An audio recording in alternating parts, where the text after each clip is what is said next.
Yuk.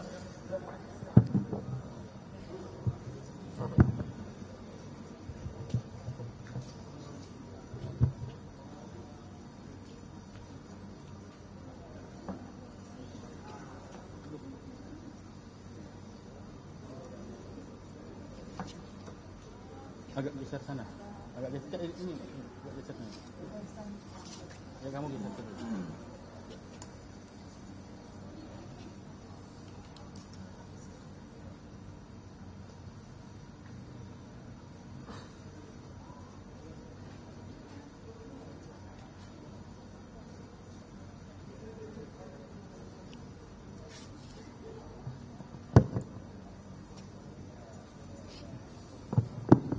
Nanti yang lengkapnya dahulu.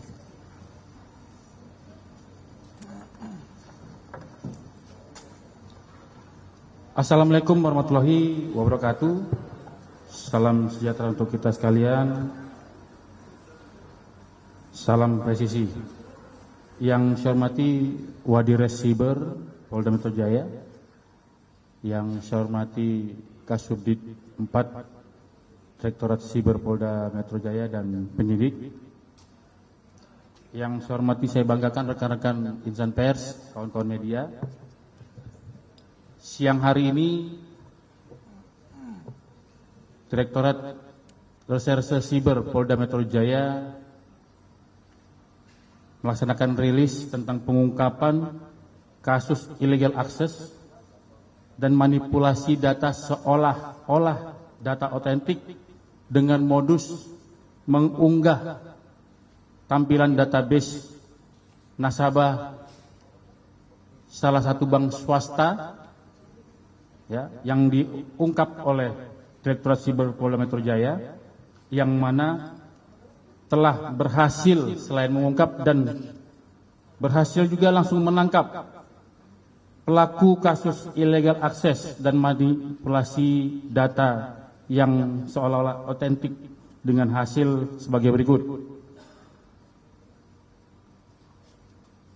Tersangka dengan inisial WFT, laki-laki usia 22 tahun. Ya. Peran dari tersangka yang bersangkutan adalah pemilik akun media sosial X, yang dulu kita kenal dengan nama Twitter, media sosial X, dengan nama akun Bijorka dan @Bijorkanesia versi 2020. Kemudian perannya yang kedua, mengunggah tampilan database akun nasabah salah satu bank swasta Indonesia di media sosial akun X dengan nama Bijorka dan username @Bijorkanesia, dan mengambil tampilan database akun nasabah bank dari dark forum, ya. Yang bersangkutan ditangkap pada hari Selasa tanggal 23 September 2025 di Desa Totolan, Kecamatan Kakas Barat, Kabupaten Minahasa, Provinsi Sulawesi Utara. Ya. Untuk motif dan bagaimana pengungkapan akan dijelaskan langsung oleh Wadir Siber Polda Metro Jaya, dan nanti untuk kronologis penanganan perkaranya Kasubdit 4 yang akan menjelaskan. Untuk waktu dan tempat kami persilakan. Terima kasih Bapak Kasubdit Penmas Bithumas Polda Metro Jaya, rekan-rekan media yang saya hormati, seperti yang disampaikan oleh Pak Kasubdit, jadi pada hari ini kami akan merilis terkait dengan penangkapan Bijorka.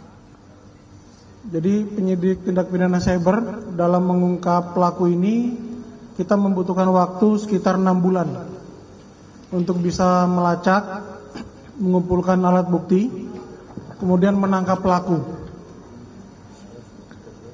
Selama ini pelaku itu sudah memiliki akun di beberapa, biasa kita kenal dengan istilah dark web.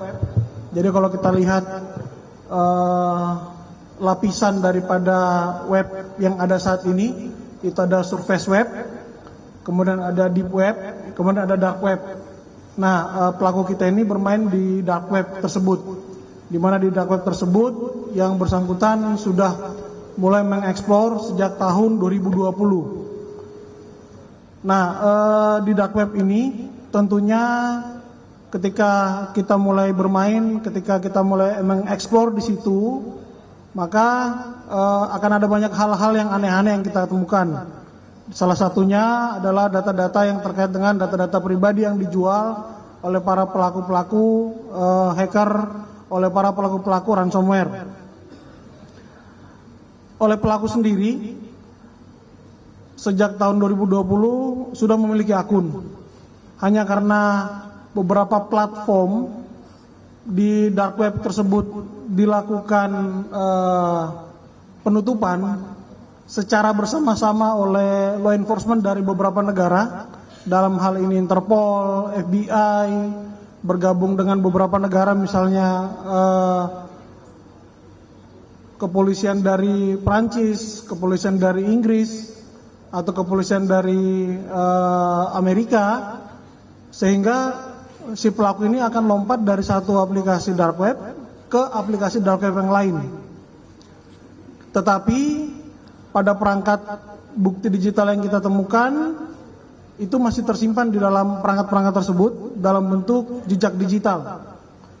Nah, untuk yang sekarang kita bisa lihat secara kasat mata, pelaku ini aktif di dark forum, namanya darkforum.st, itu sejak Desember 2024 dengan nama Bjorka.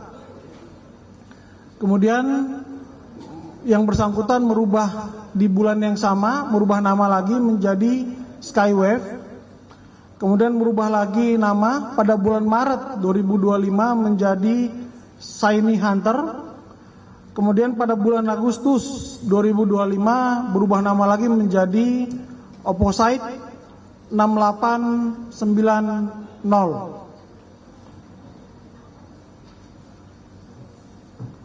Jadi tujuan pelaku melakukan perubahan nama ini adalah untuk menyamarkan dirinya.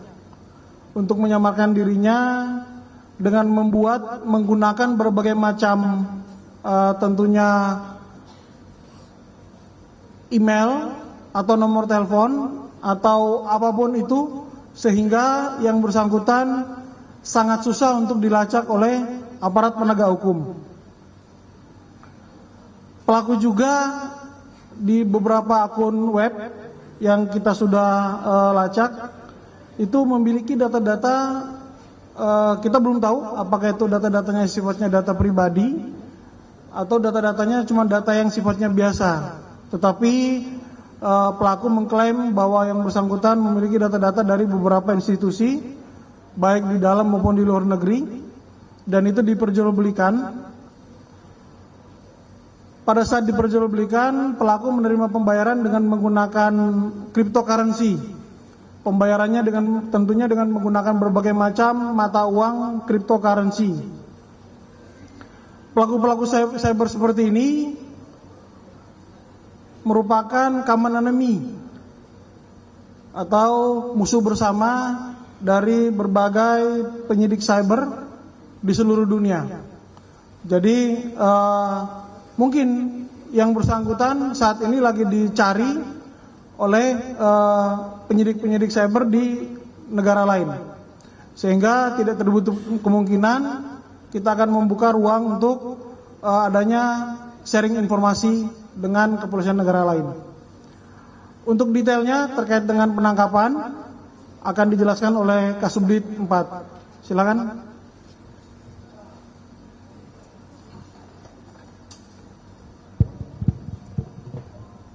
dikembalikan ya? Sampai tetap di sini. Siap. Tes. Baik, mohon izin yang kami hormati Bapak Kasubit Penmas, Bapak Wadir Cyber, dan seluruh rekan-rekan media. Izinkan saya selaku Kasubit menjelaskan tentang kronologi pengungkapan tindak pidana illegal access dan manipulasi data yang hari ini kita rilis, berawal dengan adanya laporan polisi dari salah satu bank swasta yang ada di Indonesia, di mana pada sekitar bulan Februari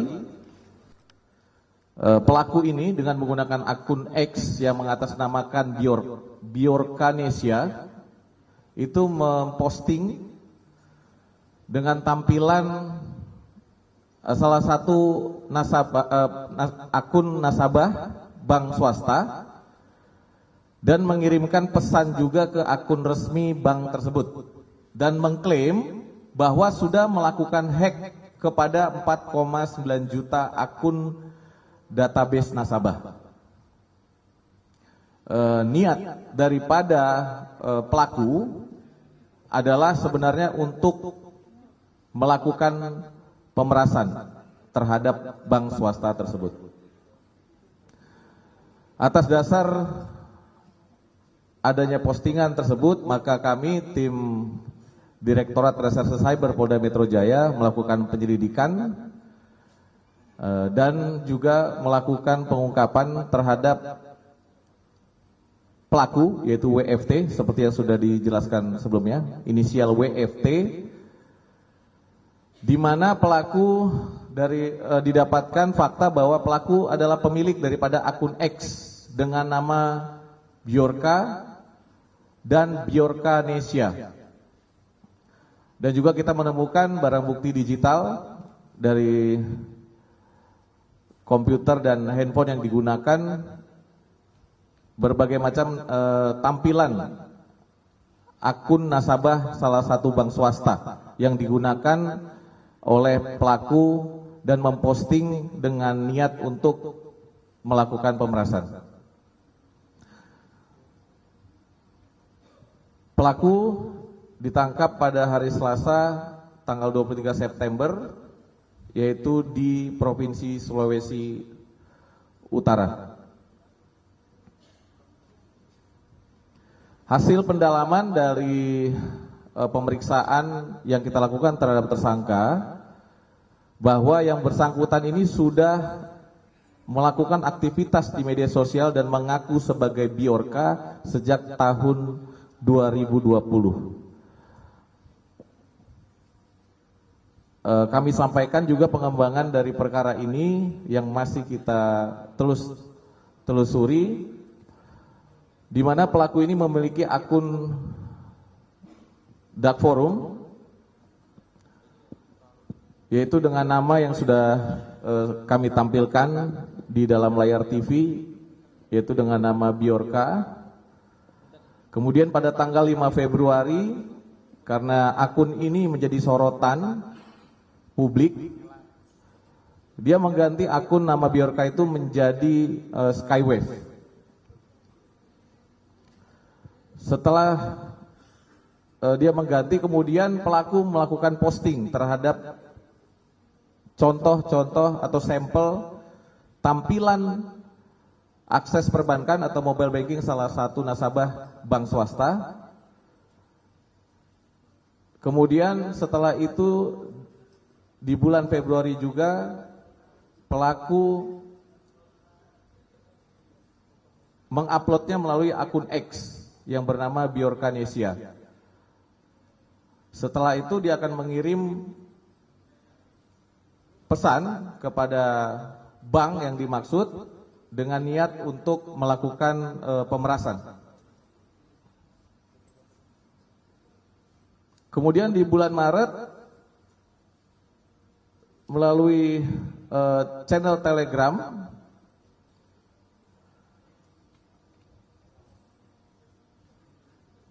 yang bersangkutan juga mengunggah ulang data yang memperkuat adanya dugaan bahwa pelaku ini memiliki jaringan dan keterkaitan dengan forum-forum jual beli data secara ilegal. Dari pengakuan pelaku dan pendalaman, banyak data yang sudah diperoleh, yaitu ada beberapa data-data perbankan dan juga ada data perusahaan-perusahaan kesehatan, juga ada data-data perusahaan-perusahaan swasta yang ada di Indonesia yang juga diklaim dan diperoleh oleh pelaku, di mana pelaku juga melakukan jual beli data tersebut melalui akun-akun media sosial lainnya, yaitu ada akun X, akun dengan berbagai macam nama, yaitu Biokanesia, dan akun-akun lainnya. Kemudian ada akun Instagram, TikTok, dan Facebook yang keseluruhan mengatasnamakan dirinya adalah sebagai Biorka. Dari hasil penjualan tersebut, seperti yang dijelaskan tadi, pelaku menerima pembayaran melalui akun-akun kripto yang dimiliki oleh pelaku. Dan secara rutin pelaku ini juga selalu mengganti. Jadi setelah akun tersebut disuspend, maka dia akan selalu mengganti dengan akun-akun yang baru dan menggunakan email yang baru. Terhadap dugaan tindak pidana illegal access yang diduga dilakukan oleh pelaku, masih akan terus kami lakukan pendalaman secara saintifik untuk dapat membuktikan dari mana asal data-data tersebut didapatkan oleh pelaku. Demikian yang dapat kami sampaikan. Terima kasih.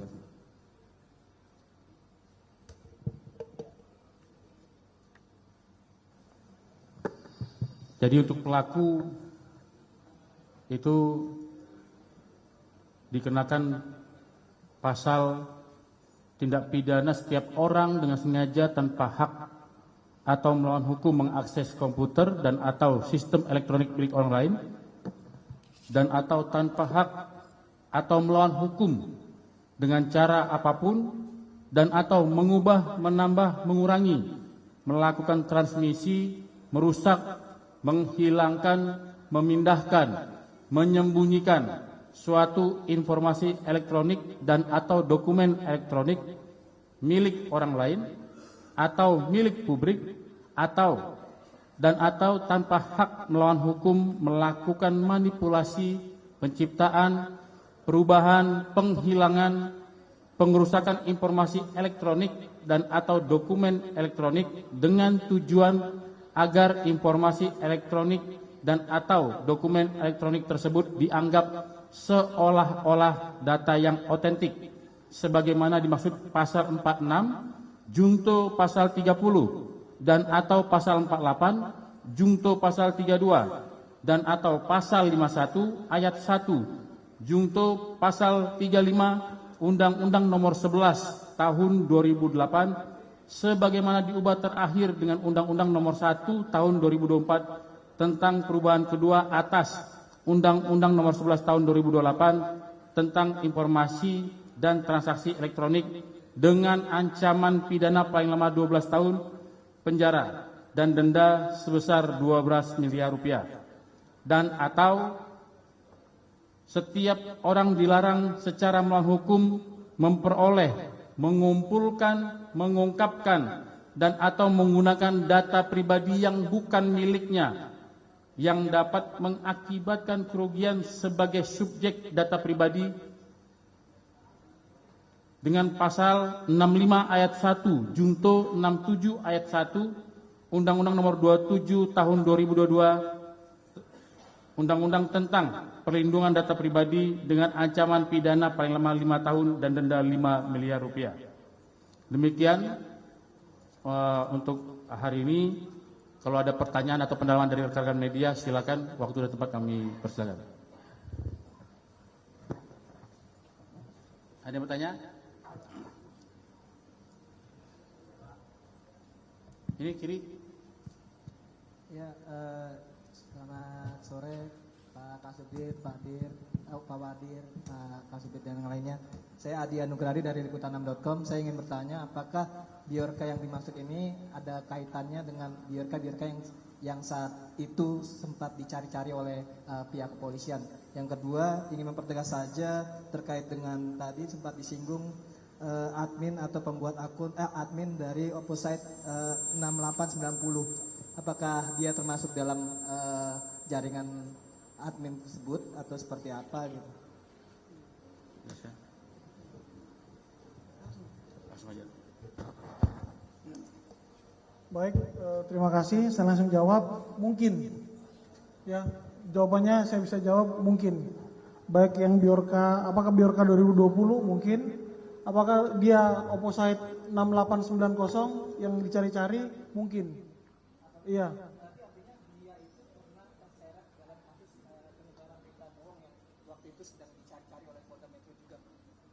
Yang mana? Yang Opposite? Ya mungkin, karena di internet anybody can be everybody. Everybody can be anybody. Jadi itu masih dalam penyelidikan, gitu ya.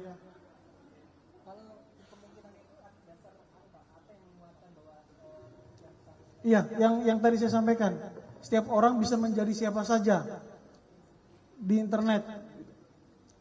Nah, kita perlu pendalaman lebih dalam lagi terkait dengan bukti-bukti yang kita temukan terkait dengan baik itu metadatanya, jejak digitalnya, sehingga itu bisa kita formulasikan. Saya belum bisa jawab 90%, tapi kalau Anda tanya sekarang, saya bisa jawab mungkin seperti itu. Ya, ada lagi? Izin Pak, saya Wildan Noviansa dari Deticom. Ini kan dia klaimnya itu meretas ini ya Pak ya, akun salah satu bank itu ya. Terus dia juga udah beraksi dari tahun 2020. Sejauh ini apakah pemerasan dan lain sebagainya tindak pidana yang dia rencanakan itu apakah sudah terlaksana atau bagaimana? Terus motif pasti dan keuntungan yang jika sudah terlaksana apakah berapa keuntungannya? Terus motif pasti pelaku melakukan aksi ini kenapa? Terima kasih.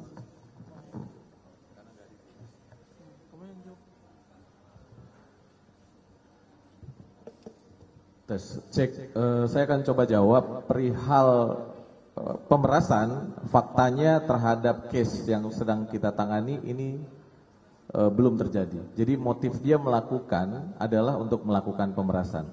Tapi karena tidak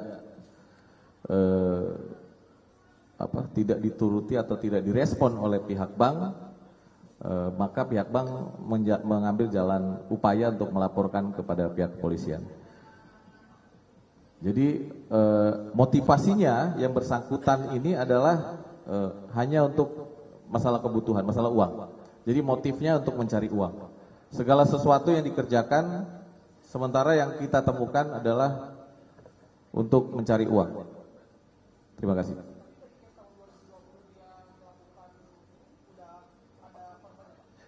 Ya, itu masih dalam proses pendalaman seperti tadi yang sudah dijelaskan, bahwa ini peristiwa kan sudah lama Pak terjadi. Jadi butuh waktu kita untuk melakukan penyelidikan.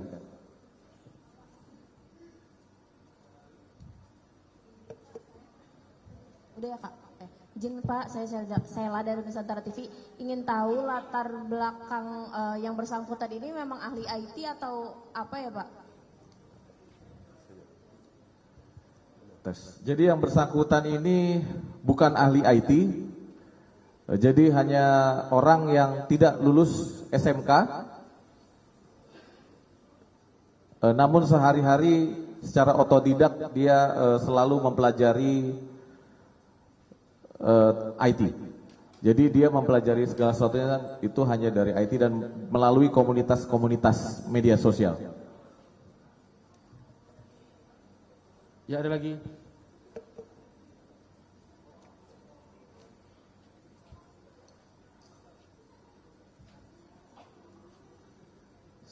Izin Pak, saya Habibi dari Merdeka.com, ingin menanyakan saja untuk backgroundnya dia sendiri tadi kan hanya lulusan IT dan segala macam, tapi kalau untuk dari 2020 sampai ini keuntungan sementara yang didapat oleh pelaku ini berapa ya nominalnya dari 2020 sampai 2025?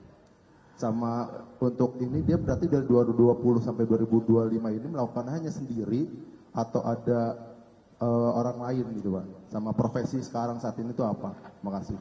Baik, investigasi kami sementara dia melakukan perbuatan pidana ini sendiri. Jadi bukan bersama dengan rekannya, dia melakukan segala sesuatunya sendiri dan berapa uang yang didapatkan ini juga kita belum bisa mendapatkan fakta secara jelas, tapi pengakuannya sekali dia menjual data itu kurang lebih nilainya puluhan juta. Jadi tergantung orang-orang yang membeli data yang dia jual melalui dark forum.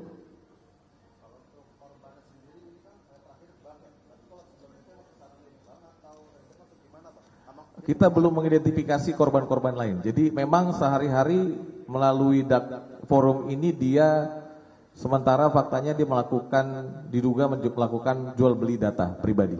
Itu di rumah mengoperasikannya apa? Iya, semua dilakukan di rumah.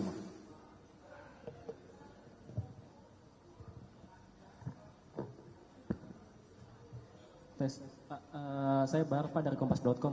Pak, mau menegaskan lagi, berarti memang sehari-harinya itu pekerjaannya itu dia hanya di depan komputer saja kah atau bagaimana? Dan yang kedua, dia ini bisa tahu dark web ini dari siapa ya? Apakah dia punya kenalan atau mungkin ada jatuhnya kayak apa ya? Kayak teman di dunia maya dia yang mengetahui dia gitu. Terima kasih Pak. Iya, sehari-hari dia tidak ada pekerjaan, jadi memang setiap hari hanya di depan komputer, terus melalui komunitas yang sudah dia bangun sejak lama. Dia sudah lama sekali, dari tahun 2020 dia sudah mulai mengenal dan mempelajari komunitas dark web, dark forum. Dari situlah pelan-pelan dia mulai mempelajari bagaimana mencari uang di dunia dark web, di dunia komputer. Ya, itu saja. Cukup? Cukup ya? Ada lagi rekan-rekan? Jadi gini rekan-rekan, tadi Pak Wadir Siber sebenarnya sudah menyampaikan kenapa jawabannya beliau mungkin, ya, karena yang namanya penyidik itu tidak boleh berandai-andai dan tidak boleh menerka-nerka. Jadi segala sesuatu itu apabila sudah dipersangkakan terhadap seseorang itu harus pasti ini alat buktinya, ini barang buktinya, ini perbuatan kamu lakukan dan kamu adalah pelakunya. Ya. Jadi kenapa tadi bilang mungkin ini dari Direktorat Siber Polda Metro Jaya masih mendalami keterkaitan Bijorka yang tahun 2020 sampai dengan sekarang itu apakah sama atau tidak, makanya jawaban mungkin, ya. Makanya jawaban tadi dari Pak Wadir Siber mungkin.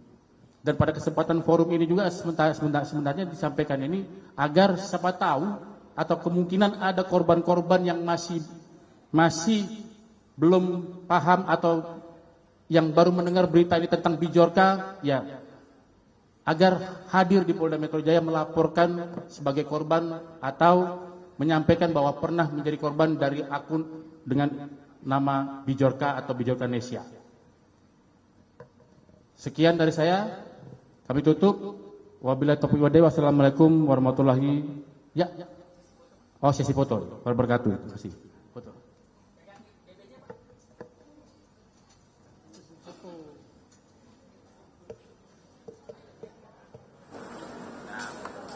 Pegang Pak, itunya Pak. Yang ini Pak.